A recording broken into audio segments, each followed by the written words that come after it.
अब हम पाकिस्तान की बात करेंगे, जहां गजब की सियासी नूरा कुश्ती चल रही है। पाकिस्तान में चुनाव हुए 10 दिन हो गए हैं, लेकिन नई सरकार कब बनेगी और किसकी बनेगी इसका कोई अता पता नहीं है।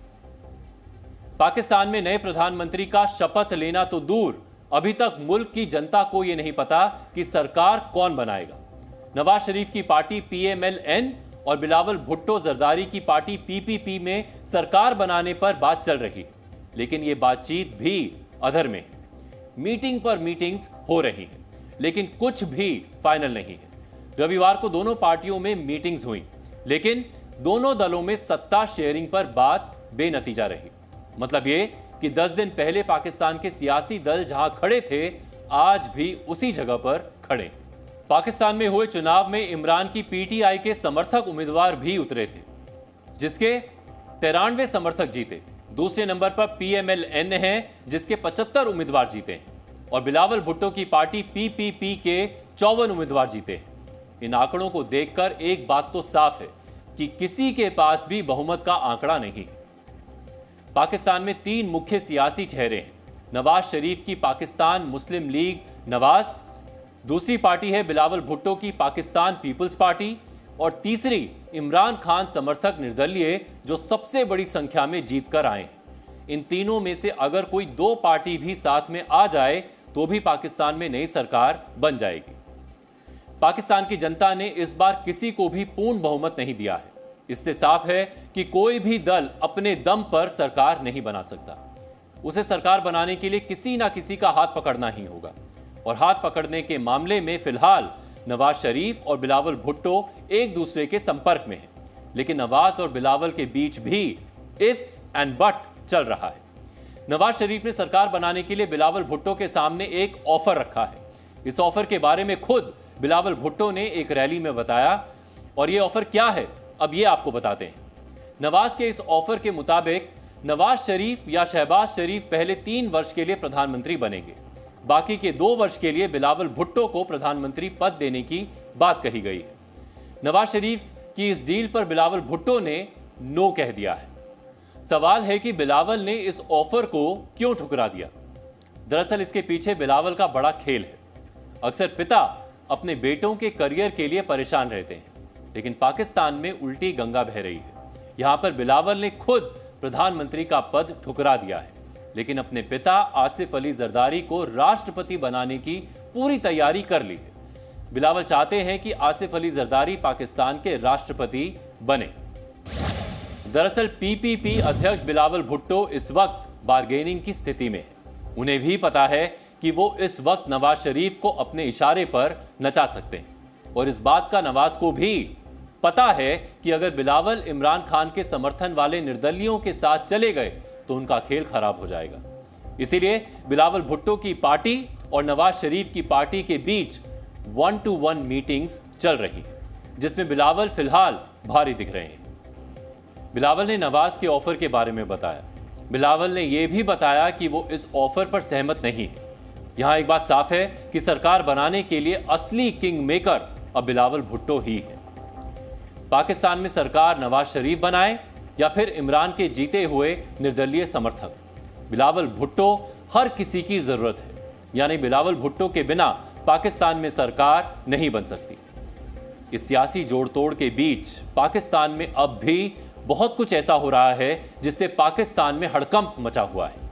पाकिस्तानी मीडिया डॉन न्यूज के मुताबिक पाकिस्तान में रविवार देर रात से ही 24 घंटे के लिए सोशल मीडिया प्लेटफॉर्म X पर प्रतिबंध लगा दिया गया है।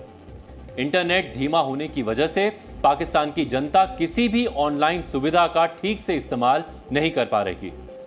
दुनिया भर में इंटरनेट मॉनिटर करने वाली संस्था नेट ब्लॉक्स का भी दावा है कि पाकिस्तान में सोशल मीडिया प्लेटफॉर्म X को 24 घंटे के लिए प्रतिबंधित कर दिया गया है। पूरी दुनिया ने देखा था कि 8 फरवरी को पाकिस्तान के चुनाव में कैसे धांधली हुई थी, कैसे एक पार्टी को जिताने के लिए फर्जी वोट डाले गए थे। DNA में हमने आपको वो तस्वीरें भी दिखाई थी। इन तस्वीरों ने पाकिस्तान में निष्पक्ष चुनाव के दावों की हवा निकाल दी थी। इसके बाद ही पाकिस्तान के एक सीनियर अधिकारी ने चुनावों में धांधली का आरोप लगाते हुए इस्तीफा दे दिया था। रावलपिंडी के आयुक्त लियाकत अली ने आरोप लगाया था कि मुख्य चुनाव आयुक्त और सुप्रीम कोर्ट के एक शीर्ष न्यायाधीश भी धांधली में शामिल थे। उन्होंने कहा कि ऐसे इंडिपेंडेंट कैंडिडेट्स जो 70 से 80 हजार वोटों से आगे चल रहे थे, उन्हें धांधली कर हरवा दिया गया। अब आप सोचिए, जिस मुल्क में जीतने वाले कैंडिडेट्स को एक साजिश के तहत हरा दिया गया, जिस देश में हारने वाले उम्मीदवार को जिता दिया गया, जिस देश में वोटों की धांधली में मुख्य चुनाव आयुक्त और सुप्रीम कोर्ट के शीर्ष न्यायाधीश तक शामिल हो, वहां कैसे इलेक्शन हुए होंगे? इतना कुछ करने के बाद भी पाकिस्तान की सियासी पार्टियों की हालत यह है कि कोई भी सरकार नहीं बना पा रहा। पाकिस्तान की मीडिया में भी सरकार बनाने के लिए चल रही जोड़ तोड़ का पोस्टमार्टम हो रहा है। एक्सपर्ट्स तो यहां तक कह रहे हैं कि आखिर में सत्ता की चाबी पाकिस्तान की आर्मी के हाथ में आ जाएगी। पाकिस्तान में अगर नवाज और बिलावल किसी तरह से सरकार बना भी लेते हैं तो भी सरकार पर हर वक्त संकट रहेगा, यानी नवाज शरीफ और बिलावल भुट्टो के बीच टांग खिंचाई चलती रहेगी। पाकिस्तान में कमजोर सरकार बनने का मतलब देश की हालत और खराब होना है। खिचड़ी सरकार बनी तो इसका सीधा असर मुल्क की करीब 25 करोड़ आबादी पर होगा। खिचड़ी सरकार बन भी गई तो भी जनता की मुश्किलें बढ़ना तय है, क्योंकि पाकिस्तान की अर्थव्यवस्था गर्त में है। पाकिस्तान पर करीब 131 अरब डॉलर का विदेशी कर्ज है। पाकिस्तान की विदेशी मुद्रा भंडार में सिर्फ 8 बिलियन डॉलर बचे हैं। इससे पाकिस्तान सिर्फ 1.5 महीने का सामान आयात कर सकता है। वर्ष 2024 में जीडीपी 2.1% की दर से बढ़ने की संभावना है। देश में कमजोर सरकार आने पर जीडीपी की दर और नीचे जा सकती है।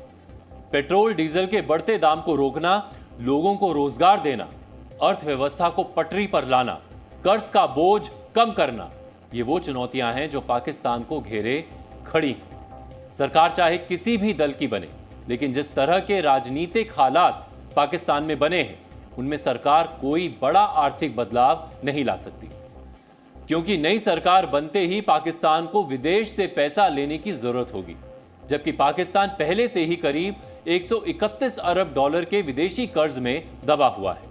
पाकिस्तान के हालात इतने खराब हैं कि भारत के दिग्गज कारोबारी समूहों में गिने जाने वाले टाटा ग्रुप ने पाकिस्तान की पूरी इकोनॉमी को पीछे छोड़ दिया है। टाटा ग्रुप का मार्केट कैप यानी मार्केट कैपिटलाइजेशन 365 अरब डॉलर हो गया है, जबकि आईएमएफ के अनुमान के मुताबिक आर्थिक और राजनीतिक संकट में फंसे पाकिस्तान की जीडीपी लगभग 341 अरब डॉलर ही है। इससे आप अंदाजा लगा सकते हैं कि पाकिस्तान की हालत कितनी पतली है। सियासी संकट से गुजर रहे पाकिस्तान को बड़े बदलावों की सख्त जरूरत है। अगर ऐसा नहीं होता है तो पाकिस्तान और गहरे कर्ज के दलदल में फंसता जाएगा और डिफॉल्ट की ओर बढ़ता रहेगा। देश की अर्थव्यवस्था का पहिया रुक जाना पाकिस्तान की 25 करोड़ आबादी पर सबसे भारी पड़ेगा। अब आज का प्रेरक विचार, कामयाब लोग अपने फैसले से दुनिया बदल देते हैं और नाकामयाब लोग दुनिया के डर से अपने फैसले बदल लेते हैं। जी न्यूज़।